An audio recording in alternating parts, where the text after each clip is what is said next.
How to change Instagram story background.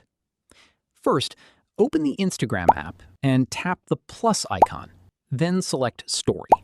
You can either take a new photo or swipe up to choose one from your gallery. If you're sharing a photo, you can pinch to resize it and reveal more of the automatically generated background. For a solid color background, tap the Draw tool at the top of the screen. Choose the color you want from the palette at the bottom. If you'd like more color options, tap and hold on any color to open the full color picker. Now, press and hold anywhere on the screen for a second, and Instagram will fill the background with your selected color. If you want to place a photo on top of the colored background, tap the sticker icon. Choose the photo sticker if it's available, and select the image you want to add.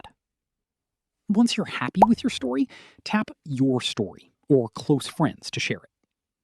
That's it. You've successfully changed your Instagram story background. If this tutorial helped, don't forget to like this video and subscribe for more Instagram tips, social media tutorials, and easy tech guides.